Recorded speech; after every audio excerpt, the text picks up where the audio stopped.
If you do the same thing everybody else is doing, you're gonna get the same results as them. But if you do something different, unique, unusual, then maybe the rewards that you get and the amount of income that you can generate will be unusual as well.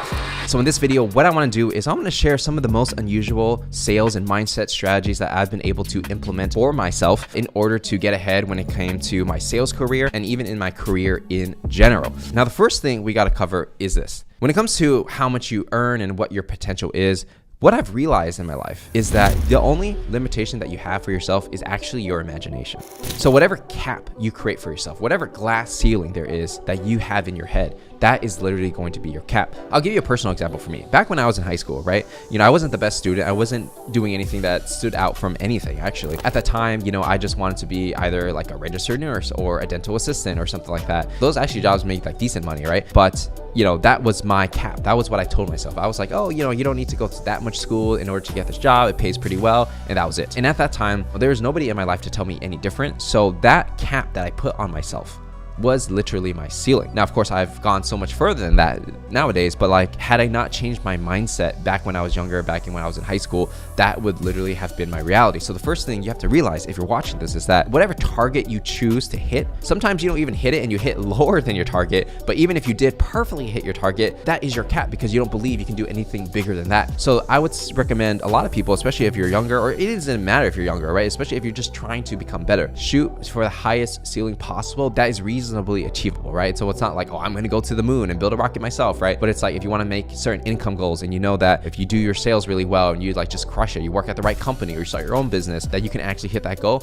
shoot as high as possible. Because like 5 years ago, I wrote down some of my monetary goals, financial goals, what I want to be doing, how I want to live, where I want to live, how I want to live my life. And a lot of those things that I wrote down like 5-6 years ago actually came true. If anything, when I think back on that time, I should have actually shot higher because whatever it is that I wanted, I probably would have hit it anyway. So always shoot higher because you never know what's possible, especially if you put in the work. Now, the next tip I have for you is that you want to get closer to the money. It's all about proximity. It's all about luck. As I get older in my life, I realized how much luck plays an important role in your life, right? And there's different versions of luck. There's just blind, dumb luck where something just falls out of the sky. You can't really rely on that. But the other type of luck is putting yourself in the right position where opportunities come to you and you just so happen to be in the right position in order to take advantage of that luck. So for example, if you're running an advisory, an agency, a consultancy, and you help people, let's say, make money, for example, with marketing, right? If you have the skills to do it, but you don't know anyone, you don't make any money. But if you have the skills and you constantly go to networking events, or you meet friends of friends, or you happen to just go somewhere to an event and you meet someone and they just happen to want to work with you, you're in the right position because you have the skills and you put yourself out there, right? So it's like having a good offer, which is the skill set,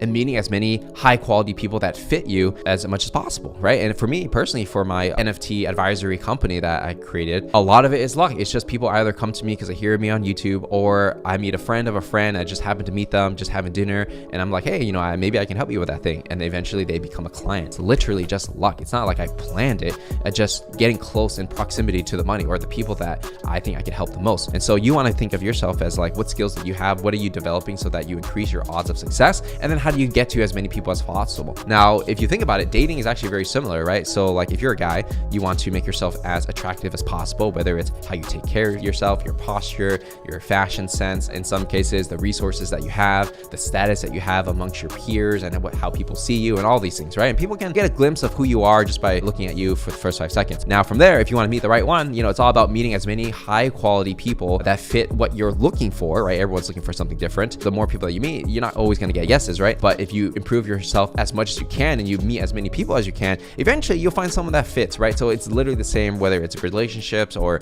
in business. Improve yourself, create that really amazing offer that people just cannot say no to, and then meet as many people as possible. Now, the next tip I have for you is actually knowing your worth. I'm always constantly learning this because the value of my time and my skills and stuff keep going up over the years. And I remember I was pitching to a potential client, and then I told them my prices and stuff like that. And I remember this person who told me that he's like, if you think about it, Patrick, you're undercharging. I was like, what? I thought I was charging you like quite a bit. And he explained the reason for why he was undercharging. And I was like, oh, you're absolutely right. In this situation, I should be charging like way more than whatever I charge you, right? So in that particular situation, because my value have went up over the years, I have to constantly keep adjusting my prices and things like that. You got to charge what you're worth, right? Sometimes you might be too afraid to do it. Sometimes maybe you think you don't have the skills, but it really hits you and slaps you in the face when someone tells you, literally someone who's going to pay you money, and they tell you you're charging too little. Sometimes they tell you after because they want a good deal. Sometimes they tell you before because they're a good friend. Whatever the case is, know your worth, because that's going to multiply your income, especially if you're doing the things to improve your skill sets. Speaking of improving your skill sets, that actually moves on to the next thing, which is you got to learn how to learn. This is one of the most important skills I've realized that is the most valuable, especially for me as an entrepreneur. As an entrepreneur, you're basically a professional problem solver. It's your job to solve puzzles. It's your job to fix whatever problem your employee or your teams have, right? Because when they get stuck,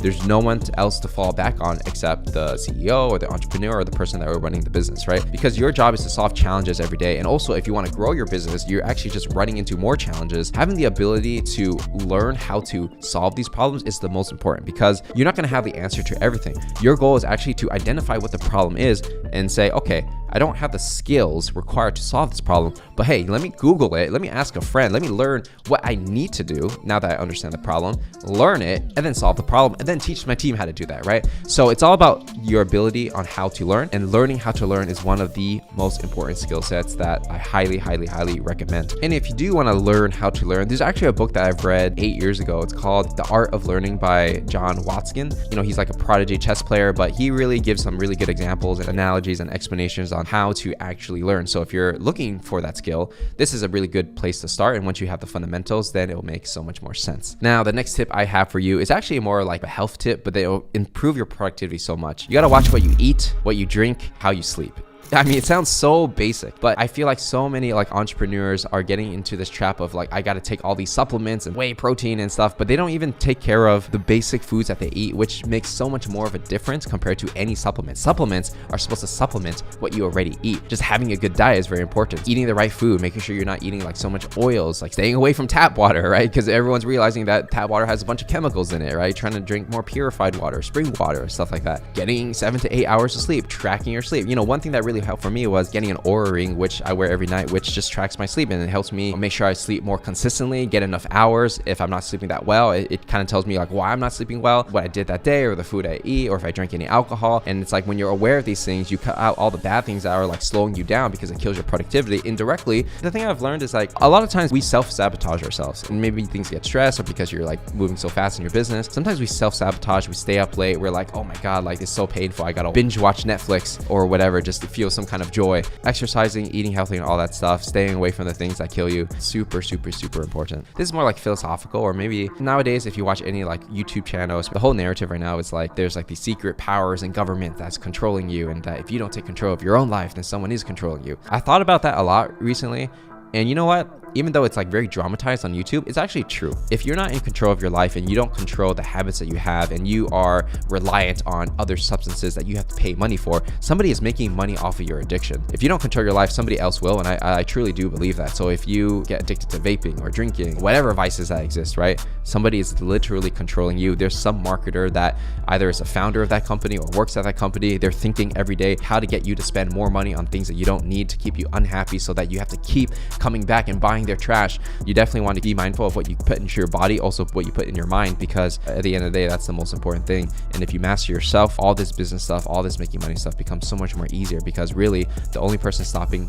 ourselves from success is really ourselves. And like I said before, the only limitation you have is your imagination. So at the end of the day, you know, with all these tips, it really all comes down to you. You can go as far as you want to go. It's just a decision on what you're willing to do to get there.